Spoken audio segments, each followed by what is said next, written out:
Well, a standoff between so-called sanctuary cities and the incoming Trump administration heating up right here in Chicago. Now, on the campaign trail, Donald Trump promised mass deportations of millions of undocumented migrants. He promised to close the southern border with Mexico and to end birthright citizenship. He's also threatened to withhold funding from sanctuary states. Now, Chicago's mayor vows the city will continue to shield all migrants in spite of Trump's threats. The incoming administration is not just a threat to Chicago, but a threat to what is sensible about this country. And as mayor of the city of Chicago, we're not going to bend or break or cower to someone's threat. We're going to stand up and unite around our shared values, and they have my assurance that I'm going to protect the families of this city. All right, so since late 2022, more than 51 million migrants have come into Chicago, and the city has spent more than $574 million to house, feed, and care for them. So joining me now is Chicago journalist and host of the Chicago Files, William J. Kelly. William, thank you so much for your time on this.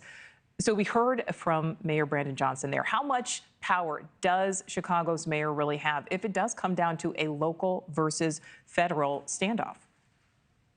Chicago's a sanctuary city, but that doesn't mean that the federal government cannot send in ICE agents to remove illegal aliens, especially if they've committed crimes. They just won't have the assistance of Chicago police officers. The people of Chicago that I'm talking to, including Black and Brown people, communities, say that they feel that we've been generous enough with illegal aliens, that they feel that they've suffered as a result, and they're hoping that Donald Trump will, in fact, reverse Chicago's sanctuary city status, and that Chicago's days as a sanctuary city are coming to an end. Yeah, and William, as you pointed out there, I mean, being here in the city, there really are so many opinions on this topic. Now, we know that Trump's pick for border czar, Tom Homan, has said that he would recommend that federal funds be stripped from cities that don't assist with those federal immigration agents.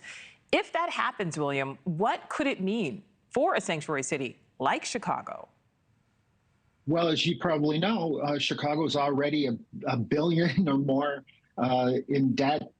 Mayor Johnson is getting pushed back at a special city council meeting today on his proposed $300 million property tax increase, which is, I called it out essentially as a migrant tax, because that's about the exact number to the penny that he's paid out to just one of the migrant vendors at the inner Chicago, and some of the other, not to mention all the other migrant vendors. So this is, if Mayor Johnson thinks that he's going to push back on Donald Trump's historic mandate to close the border and secure cities like Chicago, I think he's going to find out that that's not going to work out and very well for him.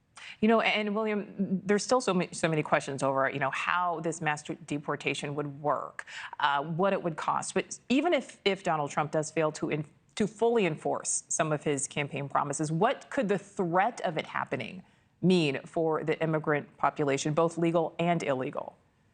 Well, I think that we are living in some kind of an historic time.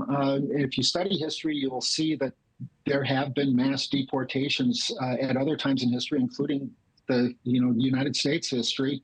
Eisenhower had, I think, the most, at least up until now, the greatest mass deportation in American history. So, this is definitely something that's doable if you have a federal government, a president, the ICE agents that are eager and willing to do it, which it appears as though that is exactly what we have in Washington now. Thanks for watching. Go to joinnn.com to find NewsNation on your screen. And don't forget to click the red subscribe button below to get more of NewsNation's fact-driven, unbiased coverage.